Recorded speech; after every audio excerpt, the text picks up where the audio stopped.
नाज़रीन, सिंध के घरू वज़ीर ज़ियाउल हसन लंजार चयो आहे त उत्तर सिंध के ज़िलनि अंदरि धाड़िलनि ख़िलाफ़ टारगेटेड कार्रवाइयूं थींदियूं रहनि थियूं। कशमोर, कंदकोट, शिकारपुर तोड़े लाड़काणो वारनि ज़िलनि में कुछ बहितरी आई आहे, पर धाड़िलनि ख़िलाफ़ वधीक कम करण जी सख़्त ज़रूरत आहे। वफ़ाक़ी हुकूमत धाड़िलनि सां मुहाॾो अटकाइण लाइ सिंध पुलिस खे जंगी हथियार पिणु फ़राहम कया आहिनि, जेके सिंध पुलिस जे हैंड ओवर थी चुका आहिनि, जंहिं लाइ आऊं आर्मी चीफ ऐं वफ़ाक़ी घरू वज़ीर जो तोहराइतो आहियां,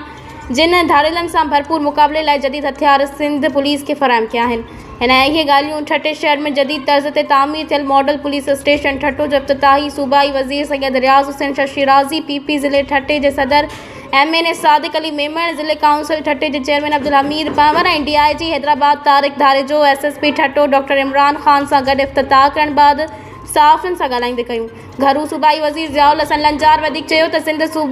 सिंध पुलिस खे हाणे उहे जंगी हथियार मिली चुका आहिनि जेके सिर्फ़ फ़ौज वटि हूंदा आहिनि। तंहिं करे सिंध पुलिस जो हाणे इहो जवाज़ ख़तमु थी चुको आहे त पुलिस वटि कंहिं धाड़िलनि वटि जदीद हथियारनि जे मुक़ाबले में उहे बहितर जदीद हथियार न आहिनि। अगवा थियल ॿाड़े अनस ऐं ॿाड़ी प्रिया कुमारी समेत अगवा थियल समूरनि मुग़वियुनि जी बाज़ियाबी लाइ सिंध पुलिस भरपूर कोशिशूं वठी रही आहे ऐं असांजी कोशिशि आहे त प्रिया कुमारी बि पंहिंजनि वारसनि हवाले थिए। उन मौक़े ते SSP ठटो डॉक्टर इमरान ख़ान पारां घरू सूबाई वज़ीर खे ज़िले ठटे जे अमन अमान जी सूरत हाल ऐं मॉडल थाणो ठटो बाबति ब्रीफिंग ॾिनी।